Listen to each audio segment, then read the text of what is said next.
What is going on, world? What's up, YouTube? It's Zero here. Today I'm bringing you guys a brand new episode of The 8 Below Show. Welcome everyone to 8 Below. Thanks for being here, guys, to the best entertainment related show here on YouTube. And I'm super excited about our episode here today. We have a lot of stuff to talk about, so let's get into it. With the recent announcement of Horizon 2, guys, I wanted to talk about everything that we know so far about this title, and we can kind of break it down from there, and then we can start going into opinions, and I would love to hear yours in the comment section down below. So, in an article that was written by Rachel Weber of Games Radar, Horizon Forbidden West is the long-awaited sequel to Horizon Zero Dawn, and it looks incredible. First shown at the PS5 Future of Gaming event, it proved developer Guerrilla is making the most of the PS5 specs to create an impeccably detailed world and hinted at the new locations Aloy will get to explore. So real quick, guys, my thoughts on the trailer. I've said this before on the YouTube channel, and I'll say it again. Horizon Forbidden West looks visually great. I mean, it looks stunning, guys. I love the different look of the different environments. Looks like we're going to be going into some different places in this one, which I love. I also like that it looks like there's going to be some new characters, new enemies, and like different types of enemies that you're going to be going up against, which I really like as well. So it feels somewhat the same from, of course, Horizon Zero Dawn, but there are differences that I think are going to make the story really cool. Now, as far as the release date is concerned, Horizon Forbidden West release date is still a mystery, with not even a cheeky 2020 or 2021 at the end of the trailer. As one of PlayStation's flagship exclusives, we can't imagine it will lag too far behind the PS5's holiday 2020 launch. Horizon Zero Dawn was released on February 28, 2017, 3 years and change after the PlayStation 4, but it's unlikely we'll see the same gap for the sequel. So look, guys, in my opinion, we may see it come out as a launch title with, of course, the PS5, but I think they would have told us that. So I'm actually thinking that it's probably going to come out later after the PS5 releases. I would say, I wouldn't be surprised, guys, if we're still like a year away from its release, maybe even a year and a half or so. It's hard to say, but they're not going to try to rush this game coming out because obviously, like it says, it's one of PlayStation's flagship titles. Now, as far as the exclusivity here, at least for now, if you want to play Horizon Forbidden West when it's released, you'll need a PS5. It's worth noting, though, that its predecessor, Horizon Zero Dawn, is getting a PC release this year. Yes, I can confirm that Horizon Zero Dawn is coming to PC this summer. PlayStation Worldwide Studio head Herman Hulse told PlayStation Blog. There will be much more information coming from Guerrilla, from the new studio directors, pretty soon. But that's a long wait for PC players, and there are no guarantees Horizon Forbidden West will follow the same path. So obviously, guys, if you're an Xbox user or you love, the Xbox and you don't have a PlayStation, you're most likely not going to be able to play this. And I'm hoping, guys, at some point or another, we're going to have no exclusivity. I think the one thing that's nice about the exclusivity is that it kind of separates each console to each his own, essentially. And this is a great title, guys. I wish it could be shared with everyone, though. Another thing is, guys, the story, which obviously in a post on the PlayStation blog, the official synopsis for Horizon Forbidden West is teasingly vague. Horizon Forbidden West continues Aloy's story as she moves west to a far future America to brave a majestic but dangerous frontier where she'll face awe-inspiring machines and mysterious new threats. So, as far as the story is concerned, guys, I mean, there looks like even in the trailer, there's definitely new threats. There's definitely new environments, which I think is awesome. The landmarks clearly show a post-apocalyptic San Francisco with the Golden Gate Bridge that's been overtaken by greenery and the Palace of Fine Arts ruined and underwater. We can also see that Silence still has a role to play, and Aloy will meet other tribes as she explores this new world. Look, I just want to be surprised. I want there to be new environments and new places that you can go and explore within this world, guys. That's really what I want to ask for out of this next Horizon game. I think it's important that there's There's differences to this one that kind of sets it apart, but it also still feels like Horizon at the end of the day. Now, as far as the gameplay is concerned, we may only have one Horizon Forbidden West trailer to go on, but there's a lot we can unpack. Firstly, we can see that Aloy still has her focus, her little Bluetooth earpiece, to help her scan the world around her, and we see her riding a charger. So either she's managed to make a new spear to let her override them, or learn some new techniques to achieve the same end.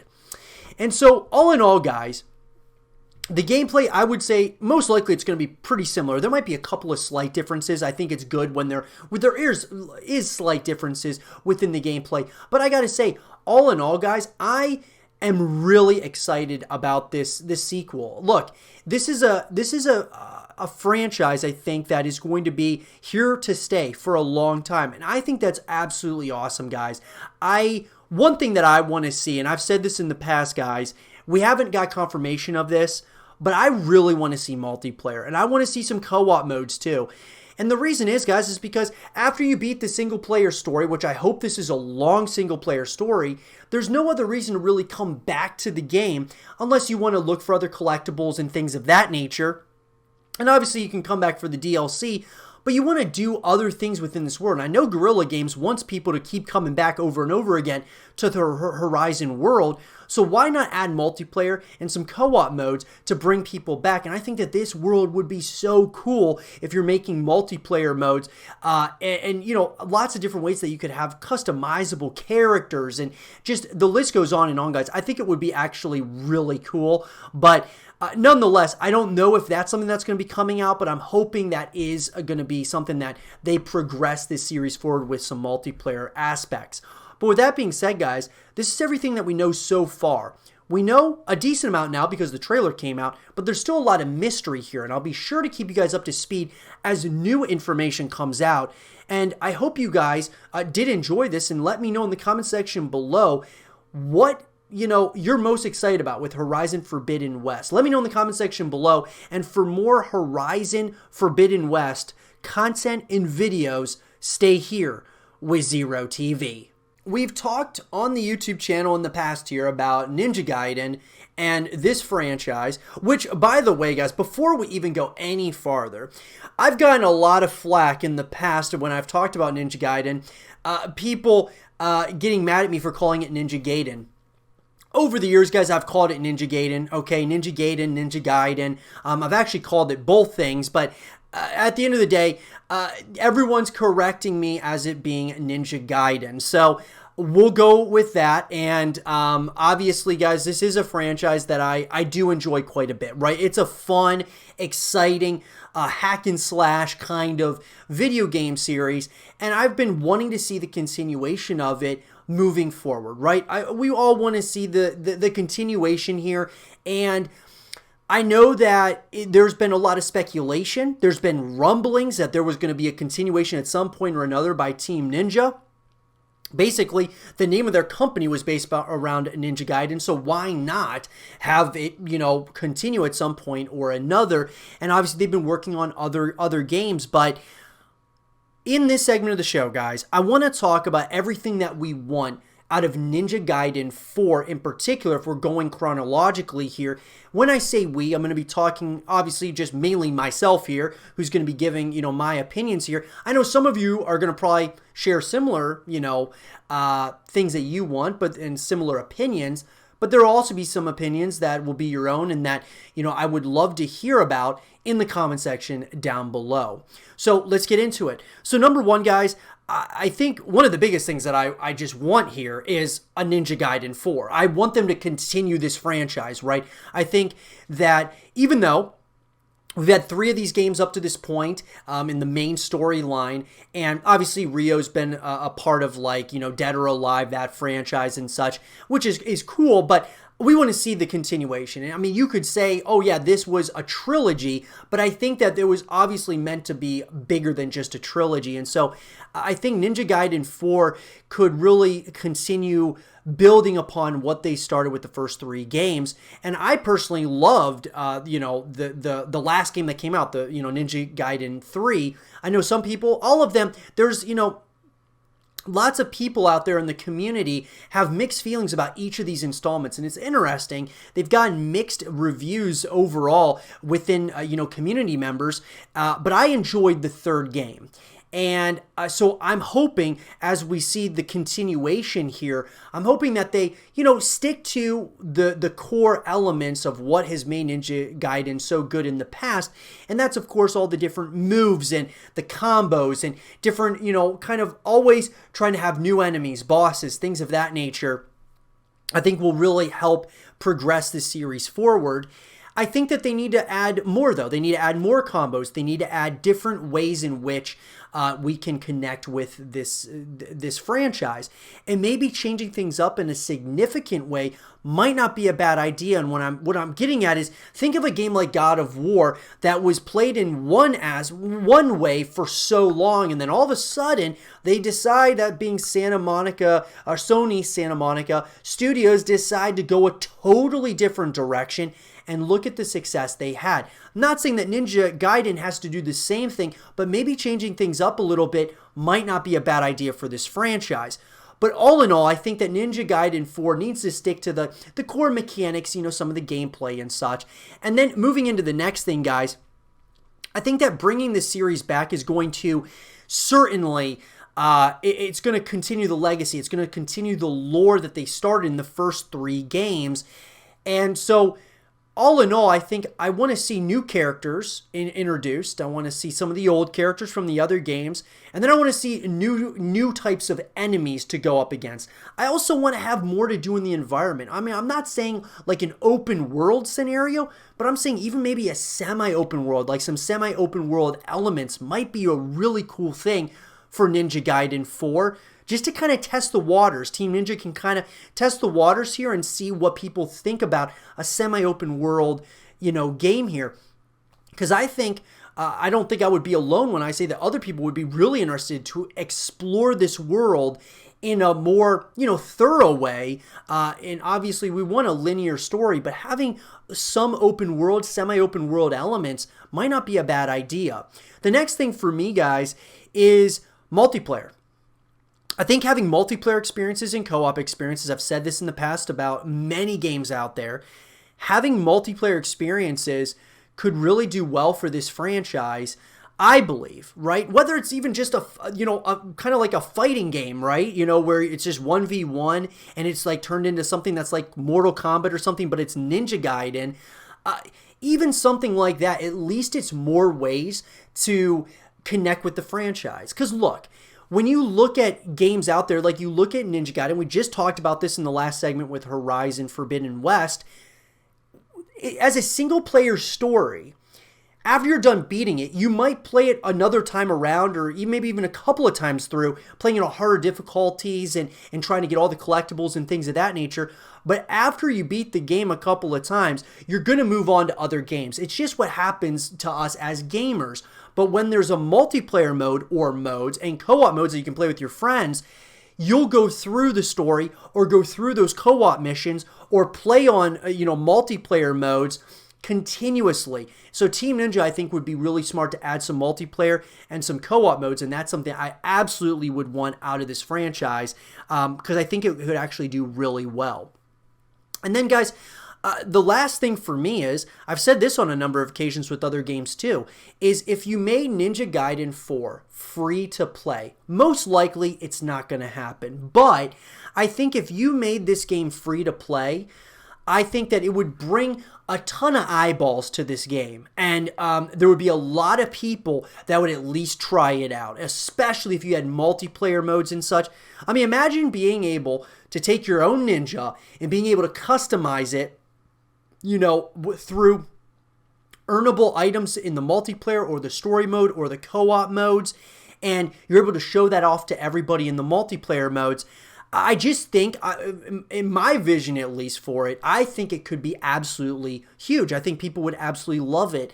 And I'm not saying that that's likely, because it probably isn't, but it's one thing that I would want, because in a world now, a gaming world that is so full of so many games out there now that are AAA titles that are free to play, or at least have segments that are free to play, like, Call of Duty Warzone, or, you got Fortnite, you got Apex Legends, you got all these different games that have free to play elements to them. I think that having Ninja Gaiden 4, having some free elements might be a really good idea. On the flip side of that, maybe it's not, because it's, kind of a hack and slash game, not necessarily for all audiences. So maybe it's not the best game to be a free-to-play game, but I do think that it would do pretty well, because a lot of people would at least try it out. These are the things that I would like to see in Ninja Gaiden 4. What do you guys want to see in this game, guys? Let me know in the comment section below. And for more Ninja Gaiden 4 content and videos, stay here with Zero TV. A fan favorite character when it comes to the Star Wars universe, guys, is obviously Darth Vader. Everyone loves this character, and obviously this character died off a number of years ago, but somehow he just keeps on finding his way back into the Star Wars movies as a whole.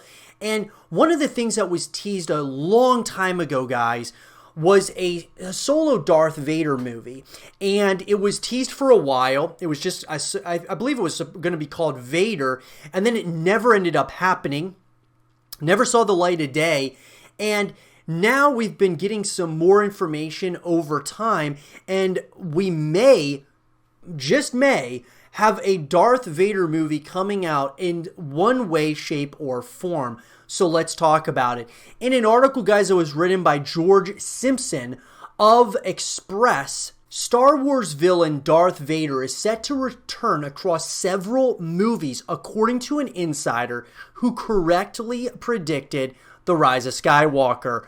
Darth Vader may have died as the redeemed Anakin Skywalker in 1983's Return of the Jedi, but he's not done anytime soon. Thanks to Star Wars movies and TV shows being able to jump around the timeline, the villain has returned several times over the years, from Revenge of the Sith and Star Wars Rebels to a voice cameo in The Rise of Skywalker and several scenes in Rogue One. And now an insider claims Lucasfilm are planning on more Darth Vader appearances in future movies. According to We Got This Covered source, who correctly leaked The Rise of Skywalker spoilers months before its release, Darth Vader has more appearances and cameos to come. Certainly, there's loads of space between his creation, Revenge of the Sith, and Return of the Jedi. Allegedly, Lucasfilm are planning this movie or move due to the extremely positive reaction to his short role in Rogue One, A Star Wars Story. After all, the scene of Vader slicing his way through Rebels at the end of that movie was shot just months before the film was released, after calls from test audiences for more scenes with the villain.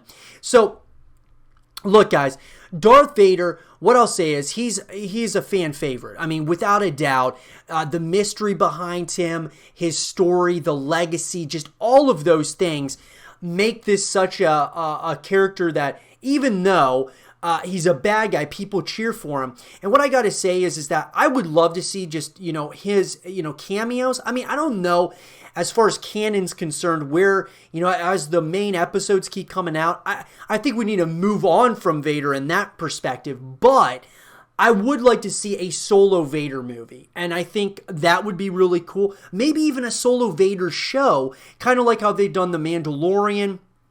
I would love to see like a solo Vader show as well, with other characters and such. They may ruin the character, though. That's the only thing that is, scary to me, at least, is, you don't want the character that you love so much to end up being portrayed in, one way, shape, or form, and then you end up like not liking the character as much as you did back with the movies. So there's always that to think about. At the moment, it's uncertain what Star Wars films Darth Vader could feature in, but the next one will be announced later. Lucasfilm intend to confirm the next spin-off and its director, but if it's set during Darth Vader's time in power, presumably he'll be making an appearance. Sadly, he didn't feature in Solo, but considering the underworld focus, it would have been difficult to shoehorn him in. The next 3 Star Wars movies, which are separate to the Skywalker saga, will be released at Christmas time in 2022, 2024, and 2026. Marvel Studios boss Kevin Feige will be working on a new Star Wars movie, while there are rumors Taika Waititi could direct a film in the franchise after he helmed an episode of The Mandalorian. So last week, the fired Star Wars Episode 9 director Colin Trevorrow authenticated concept art of Darth Vader for his unmade Last Jedi sequel, Duel of the Fates. The artwork in question saw Kylo Ren dueling his grandfather, Darth Vader, which I gotta say would have been pretty cool. And I will tell you this. I would have really liked to have seen Colin Trevorrow's version of Star Wars Episode 9, in my opinion. I think it would have been, I think it actually might have been a better movie. I mean, we'll never know, but I would have liked to see his vision. I think he did a really good job with Jurassic World. I know some people didn't like it that much, but I thought he did a pretty good job bringing that franchise back. I would have liked to see his take on it. Presumably, this will have been a vision of sorts. In the end, Darth Vader star James Earl Jones reprised the character's voice at the beginning of The Rise of Skywalker. It turns out that Palpatine had been manipulating Ben Solo to the dark side through Vader's helmet and Snoke, who he created. And then, of course, while Hayden Christensen reprised Anakin's Force Ghost at the film's conclusion. So,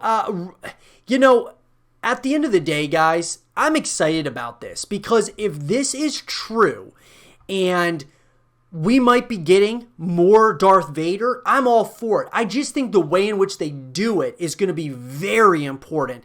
There's one thing having cameos, and there's one thing kind of bringing him back or like kind of having like flashbacks and things of that nature. But if you're going to do like a solo movie, which I think they should do, or they do a show, which I think would even do even better. I think the show would be absolutely huge if they did it. I would love to see that, guys.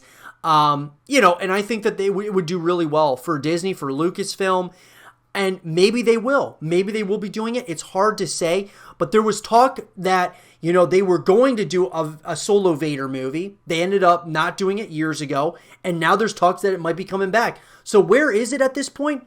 Guys, I think that this is a movie or show, or both, that very well may be coming out in the foreseeable future.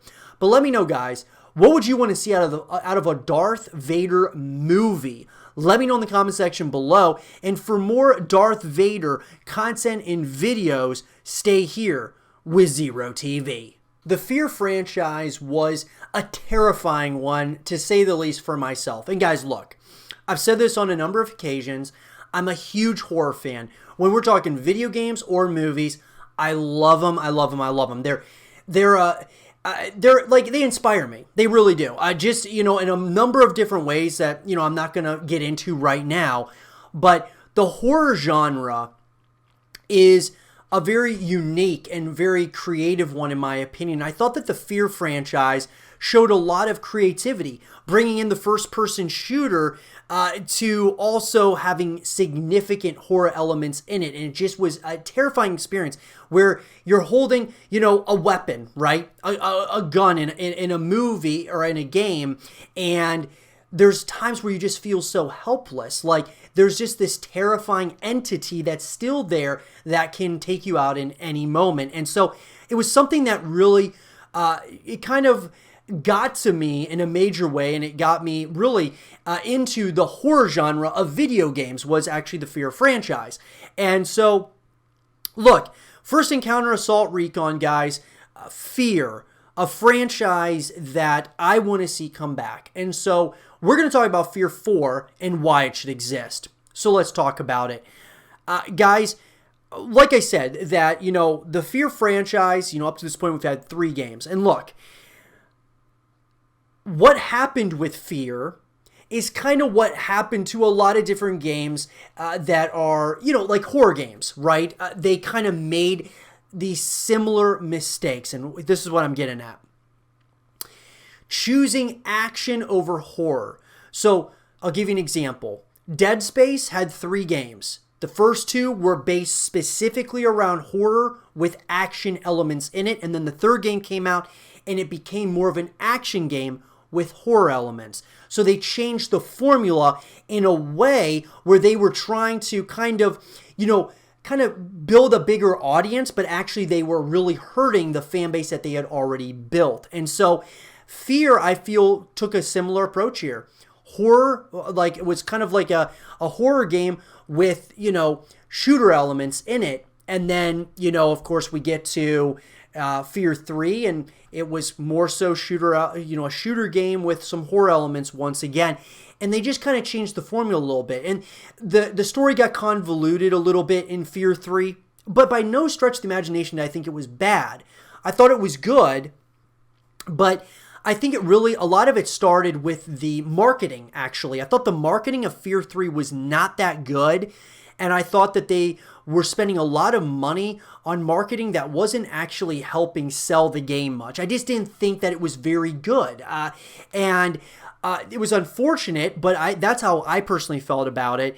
And so, all in all, I thought that Fear 3 was a good game. Overall, it was a good game, but I just don't think that people really gave it the time of day, unfortunately. And those that did, that are fans of the Fear franchise, they didn't like it as much. And so the critical reception and the sales weren't as good.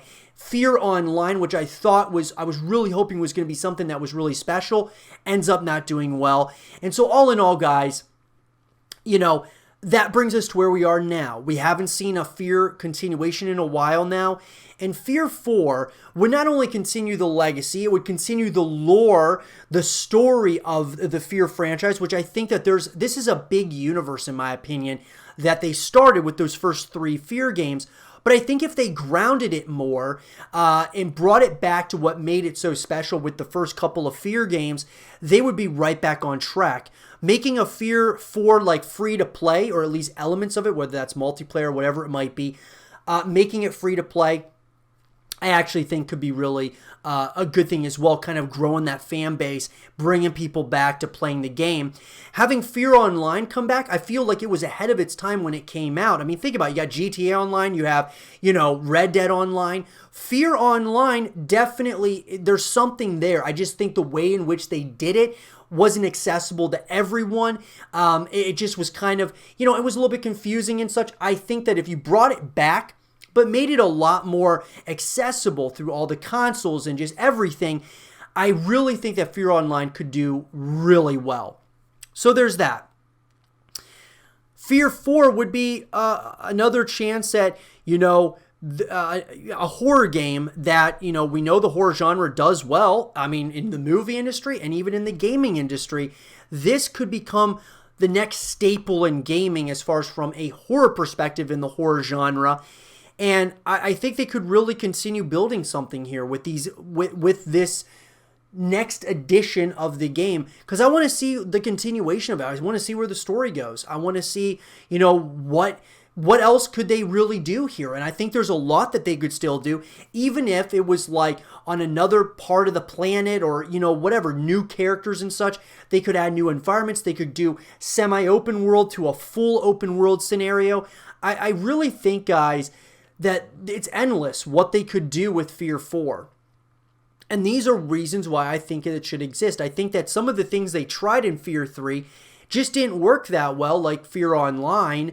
And, it was beyond its time, in my opinion. And I think that now, if they tried it again, I think it actually could do well. The question now lies, though, with us as the fan base, we got to voice our opinion and, tell the developers, look, we want this game to come back. And we want this series to come back in a major way.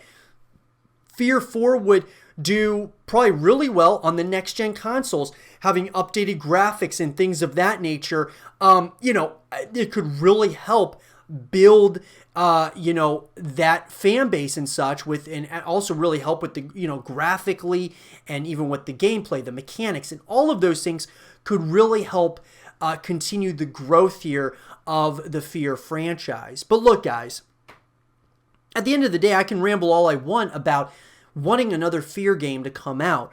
But what it comes down to is us as a community. these games come back, or come back from the grave, or from an indefinite hiatus or a limbo state, by the fan base creating a movement, creating something that builds, and people wanting coming together saying, hey, yeah, let's get this game made, and telling the developers that, whether it's on social media or other means, and telling the developers that we want this series back. And a lot of times developers don't listen, right? But there are times that they will, and that they would highly consider bringing something like a Fear, or the Fear franchise, back from the grave. But let me know what you guys think. What would you guys want to see in a Fear 4? And do you think Fear 4 should or shouldn't exist? Let me know in the comment section below. And for more Fear 4 content and videos, stay here with Zero TV. And with that being said, everyone, I hope you guys did enjoy this episode of the 8 Below Show. And if you guys did, leave a thumbs up, subscribe if you're new, stay positive, and as always, I'll talk to you guys all in the next one. Peace.